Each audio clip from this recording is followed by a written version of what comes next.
Já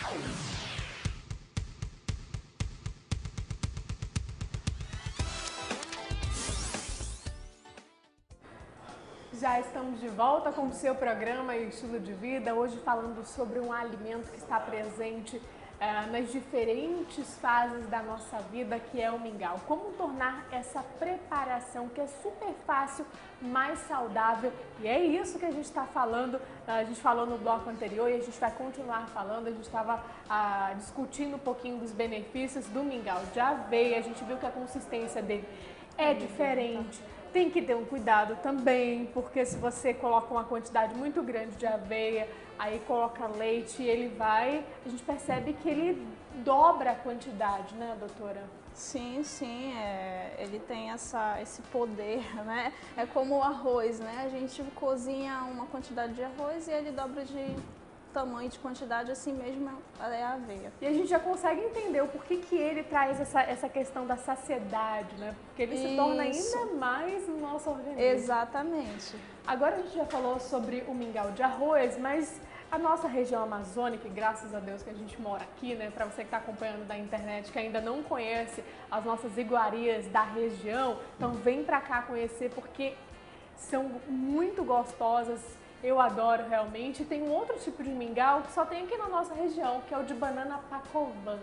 Que mingau bom, né, doutora? Delicioso. Ainda coloca a farinha de tapioca, que fica bem molinha, ainda mais gostoso, né? Sim, é delicioso. Agora, o que a gente pode falar desse tipo de mingau? A banana utilizada, que está sendo muito comentada na internet, já viralizou aí na internet, nas redes sociais, é a banana pacovã verde, né? Que é utilizada para um tipo de preparação, por exemplo, a biomassa. Só que nesse caso, do mingau é a banana pacovã madura, né, doutora? Isso, é utilizado a banana pacovã madura, né? Com todos esses aditivos que você citou, né? Tem pessoas que gostam de acrescentar algumas farinhas adocicadas, né? Até mesmo como a farinha láctea, leite condensado também. Como eu não costumo consumir esse tipo de farinha, então eu realmente esqueço. Mas tem a farinha láctea, tem outro também em produção. Para quem tem filho, no caso a Dayana, tem um outro tipo de farinha, né? Que não é a farinha láctea. Qual é aquele outro também que contém? Enfim, colocam também em várias preparações, né? Mas eu já tomei esse tipo de mingau na versão mais saudável, que é com leite desnatado. Fica super gostoso também, mas a consistência dele é diferenciada, né? Ele não vai ter a mesma consistência, por exemplo, do mingau de aveia, porque ele não contém essa fibra que dá essa propriedade de gel, né? Que você vê que o mingau de aveia ele fica, por exemplo, um pouco liguento, né? Ele já vai ficar uma preparação um pouco mais aquosa, meio líquido. Agora, seria interessante a gente ralar, cortar a banana em tiras, em rodelas, ou isso não difere, doutora? Olha, isso não vai depender do paladar mesmo, né, das pessoas. Quando você rala a banana toda, vai dar uma outra consistência, ela vai ficar um pouco mais cremosa, né? Mas não vai diferenciar muito em questão nutricional. E aí a gente costuma colocar canela, tapioca também. A tapioca, nesse caso, doutora, traz benefícios para a saúde? A tapioca em grãos, que é aquela tapioca que a gente come com açaí? Olha, a tapioca, ela é um carboidrato, né? A gente só tem que tomar cuidado mesmo com a quantidade, né? Cuidado pela questão do índice glicêmico mesmo, que ela pode, de repente, aí, aumentar esse índice glicêmico. E a gente pode oferecer esse tipo de mingau para criança? Bom, pode. A questão é como você vai oferecer, né? O que você vai ensinar.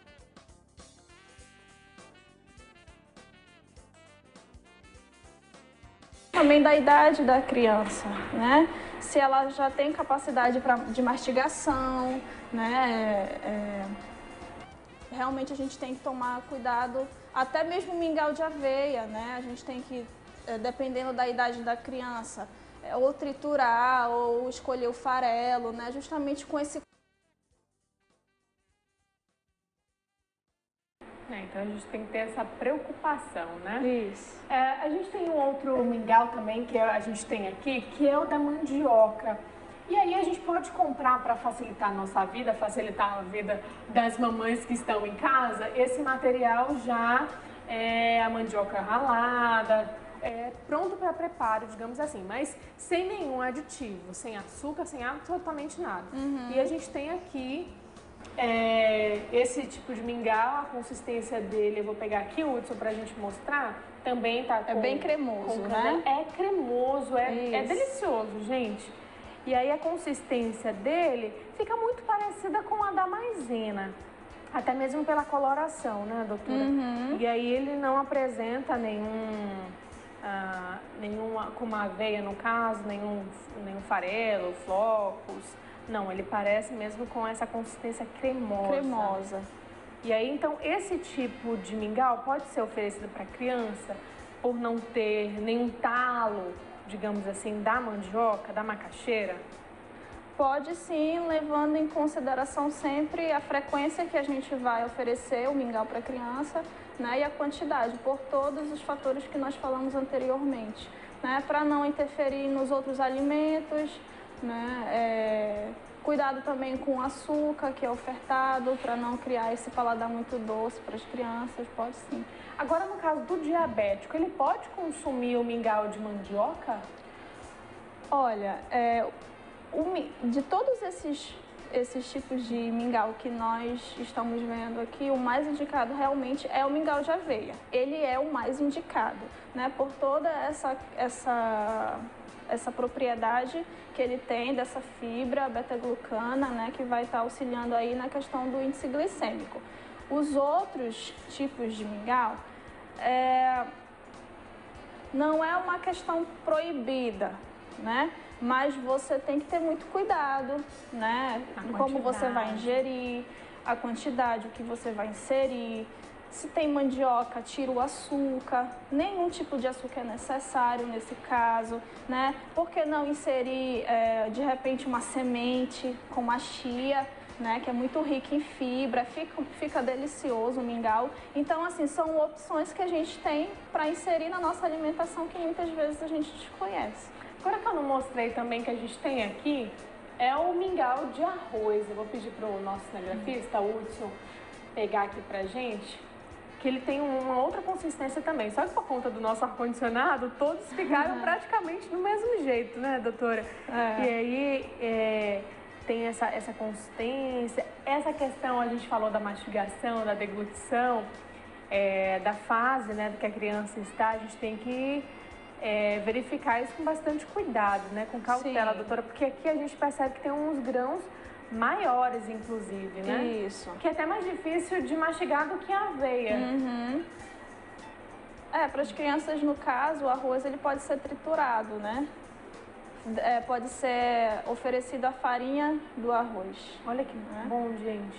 Tá com um cheirinho super agradável, mas eu vou puxar a orelha da nossa produção, que acrescentou algumas coisas nesse mingau. Mas aí a gente fala assim, doutora, tudo pode, mas nada em excesso, né? Uma vez, por exemplo, não vai transformar aquela pessoa com várias patologias, enfim, tudo pode em porções mais reduzidas, né? Isso. Hoje em dia a gente está vivendo um terrorismo na nutrição, né? Assim, exceto em patologias em que tipos de alimentos causam riscos mortais, né, danosos, realmente a gente faz essa restrição, né? Mas geralmente a gente não procura restringir, a gente procura oferecer aquele alimento com opções saudáveis. Nesse caso, a gente poderia colocar também alguma semente? Hoje a gente encontra as sementes já trituradas, né? Isso. Que são como farinhas também. Pode sim, as sementes como eu citei, né? A chia, a linhaça, né? Hoje em dia é feito também o mingau de quinoa, né? Que digamos que as propriedades dele podem ser parecido com o de aveia, né? Que é usado inclusive pelos celíacos, né? O mingau de quinoa. com leite diferenciado também, né? Tem outras opções.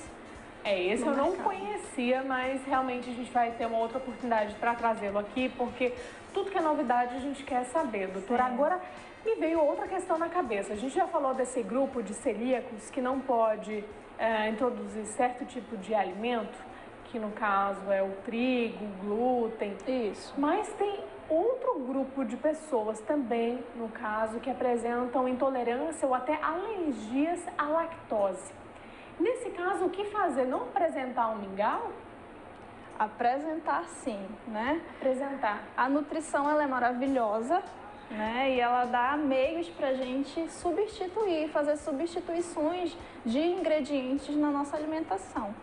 Então, por exemplo, quem tem intolerância à lactose ou alergia à proteína do leite de vaca, pode optar pelos leites vegetais, né? O leite feito de arroz, o leite feito de coco, o leite feito de soja, de aveia, né?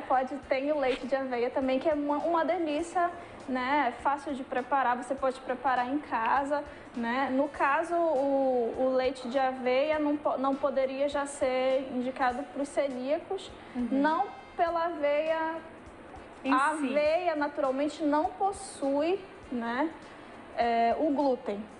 Na realidade, o que acontece é que a aveia ela é cultivada junto com o trigo, que possui o glúten, né, que é a proteína do trigo, da cevada, do centeio, né? A proteína da aveia é outra, é a avelina. Mas houve aquela questão da contaminação. Contaminação cruzada. Então, a aveia acaba tendo traços, né, de glúten pelo meio em que ela é cultivada. Mas sempre há meios, né, formas para a gente estar substituindo. Então, os intolerantes, os alérgicos, né, ao leite, à proteína do leite de vaca, eles podem sim ingerir mingau dessa forma, né? Agora, o queridinho das festas juninas, julinas e até agostinas é o milho. E por que não fazer um mingau também de milho, né? A canjica também conhecida, tem o mungunzá na nossa região, que também é bastante consumido. E nesse caso, teria alguma restrição para as crianças? Olha, não há assim uma restrição significativa, né? Realmente tudo uma questão de equilíbrio, né? Do quanto a gente vai ofertar, do quanto vai oferecer, de como foi preparado, se é muito adocicado, né? São cuidados que realmente a gente tem que tomar cuidado em relação à alimentação das nossas crianças, né? E o milho pode ser apresentado para o diabético ou não? Da mesma forma do mingau, dos outros mingaus que a gente falou aqui, como o de arroz, o de mandioca, com muito cuidado, né? Um cuidado com a quantidade, de como ele foi preparado, sem açúcar, inserindo sementes, fibras nele, né? Que possa estar ajudando a equilibrar esse índice glicêmico, que no caso esses tipos de mingau vai oferecer pra gente, né? Agora a gente já falou em relação à importância de apresentar outros alimentos, não manter com bastante frequência o mingau. Mas, por exemplo, eu ofereço para o meu filho na dieta dele uma fruta, no almoço, no caso, um legume, aí como sobremesa tem um mingau, ou até mesmo no café da manhã. Com que frequência eu devo variar esses sabores, doutora? Porque não é só oferecer aquele mingau. Todo dia de aveia, a criança vai enjoar, né, doutora? Nós adultos temos a possibilidade e a consciência do que é mais saudável. Só que a criança não. A gente se adapta a tudo, mas a criança ainda está nessa fase de conhecer, até mesmo de apurar o seu paladar, né? A gente já viu aqui uma variedade, né, de mingau que pode ser oferecido. Realmente é sempre prestar atenção em como você vai preparar, em que ingredientes você vai utilizar, né? Se você sabe que, por exemplo, você vai inserir alimentos que têm um alto índice glicêmico, por exemplo, Então você já vai diminuir em outras coisas para poder manter aquele prato um prato equilibrado. Em relação à frequência, é realmente variedade. É como você falou, né? É uma questão de variedade. Para isso a gente tem tipos, né? Outros tipos de mingau, né? Tem uma grande variedade aí. E você não precisa exatamente oferecer o mingau diariamente, né? Você pode escolher 3 vezes, 4 vezes na semana, inserir de preferência uma opção de lanche, de um café da manhã, né? Realmente é importante variar. E qual seria exatamente o momento mais indicado para oferecer esse mingau para a criança? De manhã, à tarde ou à noite? Olha, realmente o importante da gente entender em relação a como oferecer ou quando oferecer é simplesmente não trocar refeições importantes, como por exemplo o almoço, pelo mingau. Por exemplo, né? Não, o almoço tem que ser sagrado, né? Ele vai precisar ali de nutrientes, ele vai receber nutrientes, claro, se a alimentação for balanceada, né? Rica em carboidratos, proteínas, né? Os minerais, salada. Ele vai precisar desse tipo de alimentação até mesmo pela questão da deglutição, mastigação, né? A gente vai acabar trabalhando isso na criança. Mas não pulando, não substituindo esse tipo de refeição, por exemplo, eu posso sim oferecer no café da manhã, eu posso oferecer num lanche, de repente num jantar, por que não, né? O que eu não posso é substituir refeições importantes como o almoço e oferecer o mingau. Também, agora me veio outra coisa na cabeça, que a gente trouxe alguns tipos de mingau que a gente conhece no nosso dia a dia. Mas existem aquelas preparações semi-prontas, né, doutora, que a gente encontra em supermercados, lojas, até no mercadinho na esquina de casa a gente encontra. Mas aí tem na descrição mingau de arroz, mingau de aveia. A mãe acaba achando que é saudável, né? O que a gente pode falar dessas preparações, doutora? Aqui a gente não vai falar sobre marcas, né? Mas a gente tem uma variedade também infinita de marcas. E aí a mãe acha que é super interessante apresentar esse tipo de alimento para a criança, ainda coloca na mamadeira e dá para essa criança pela manhã, né? Porque hoje em dia a gente tem um problema que é a correria do dia a dia, né? E isso leva algumas mães a procurar praticidade, né? Então, essas preparações já prontas, né, do mercado, elas não são saudáveis como uma preparação, né, mais caseira, né? Ela vai vir com conservantes, com aditivos químicos, né, para aumentar aí esse tempo de prateleira, né? Então, se eu puder evitar, eu vou evitar, né? Se eu puder oferecer algo mais natural possível para minha criança, vai ser o mais ideal. Agora a gente precisa entender um pouquinho a respeito dos benefícios desses alimentos, ingredientes que a gente colocou aqui na tela interativa, que a gente discutiu um pouquinho.